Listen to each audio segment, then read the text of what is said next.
മലയോര കർഷകരടങ്ങുന്ന കേരളത്തിലെ ജനങ്ങളെ സംസ്ഥാന സർക്കാർ കബളിപ്പിക്കുകയാണെന്ന് ബി.ജെ.പി. സംസ്ഥാന അധ്യക്ഷൻ രാജീവ് ചന്ദ്രശേഖർ. ജനങ്ങൾക്ക് ഹാനി ഉണ്ടാകുന്ന വന്യജീവികളെ കൊല്ലാൻ അധികാരമുണ്ടെങ്കിലും സർക്കാർ അത് വിനിയോഗിക്കാത്തത് എന്തുകൊണ്ടാണെന്ന് വ്യക്തമാക്കണമെന്ന് രാജീവ് ചന്ദ്രശേഖർ ആവശ്യപ്പെട്ടു. അതേസമയം പ്രതിപക്ഷത്തിരുന്ന് കോൺഗ്രസ് നിലമ്പൂരിലെ മലയോര ജനതയെ അടക്കം വഞ്ചിക്കുകയാണെന്നും ഡൽഹിയിൽ കേന്ദ്ര വനം പരിസ്ഥിതി മന്ത്രിയുമായി കൂടിക്കാഴ്ച നടത്തിയ ശേഷം രാജീവ് ചന്ദ്രശേഖർ വ്യക്തമാക്കി. മനുഷ്യർക്ക് ഹാനികരമാകുന്ന വന്യമൃഗങ്ങളെ കൊല്ലാൻ സംസ്ഥാന സർക്കാരിന് അധികാരമുണ്ട്. എന്നാൽ ആ അധികാരം പ്രയോഗിക്കാത്തത് സംസ്ഥാന സർക്കാരിന്റെ മലയോര ജനതയോടുള്ള വഞ്ചനയാണ്.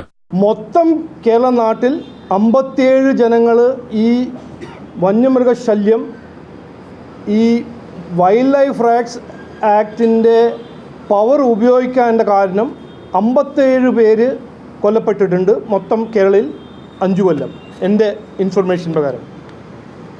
ഇതൊരു നെഗ്ലിജൻസ് ആണ്. ഇതിൽ വേറെ ഒരു ക്യാരക്ടറൈസേഷൻ ചെയ്യാൻ ഒരു കോസില്ല.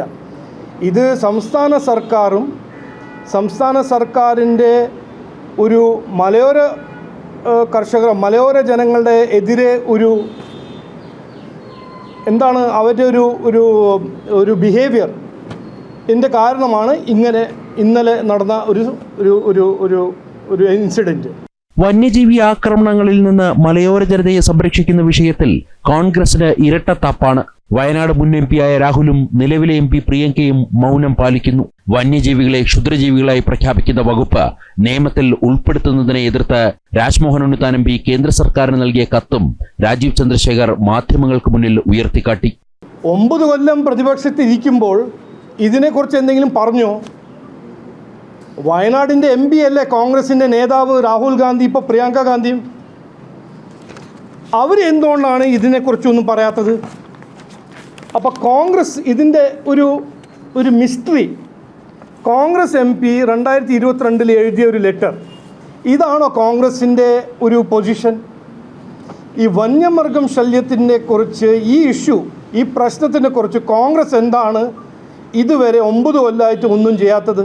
ജനങ്ങളെ വിഡ്ഢികളാക്കുകയാണ് കേരളത്തിലെ ഇടതു വലത് രാഷ്ട്രീയം. വനം മന്ത്രി അദ്ദേഹത്തിന്റെ ജോലി കൃത്യമായി ചെയ്തു എന്ന് വ്യക്തമാക്കണമെന്നും രാജീവ് ചന്ദ്രശേഖർ ആവശ്യപ്പെട്ടു. 9 കൊല്ലം ഭരിച്ച ഒരു സർക്കാർ ഇന്ന് പറയുന്നു അല്ല അത് സെൻട്രൽ ഗവൺമെൻറ് തീരുമാനിക്കേണ്ടതാണെന്ന്. അതെങ്ങനെയാ? ഇത് നുണയല്ലേ? ഇത് അസത്യമല്ലേ ഇത്? എന്നിട്ടാണ് അവർ പറയുന്നത് നിലമ്പൂർ തുടരുന്നു. എന്തു തുടരും? ഇനി അടുത്ത കൊല്ലം 3 ആൾക്കാർ ഭരിക്കുന്നതാണോ പറയുന്നത്? പിന്നെ അത് LDF, പിന്നെ UDF പ്രതിപക്ഷത്തിൽ ഇരിക്കുമ്പോൾ അവരുടെ MP ആണല്ലോ അവിടുത്തെ MP. എന്തുകൊണ്ടൊന്നും പറയുന്നില്ല? ഇപ്പോൾ വരും, പ്രിയങ്ക ഗാന്ധി വളരെ വരുമല്ലോ ക്യാമ്പയിൻ ചെയ്യാൻ. ഇതിനെക്കുറിച്ച് ചോദിക്കണ്ടേ? ഞാൻ പറയുന്നത് നിങ്ങൾ ചോദിക്കണം, ജനങ്ങൾ ചോദിക്കാൻ ആഗ്രഹിക്കുന്നു. ഇവരെ കുത്തിയിരുന്ന് 30 കൊല്ലമായിട്ട് നിലമ്പൂരിൽ കുത്തിയിരുന്ന് 2 പാർട്ടീസാണ്. ഇത് ഇപ്പോൾ ഇന്നലെ തുടങ്ങിയതല്ലല്ലോ ഈ വന്യമൃഗശല്യം. നിലമ്പൂരിലെ ജനങ്ങളെ വഞ്ചിക്കുകയാണ് ഇന്ത്യ സഖ്യത്തിലെ സ്ഥാനാർത്ഥികളെന്ന് ചൂണ്ടിക്കാട്ടിയ രാജീവ് ചന്ദ്രശേഖർ നിലമ്പൂരിലെ ജനങ്ങൾ മാറ്റം ആഗ്രഹിക്കുന്നതായും കൂട്ടിച്ചേർത്തു. ജനം, ഡൽഹി.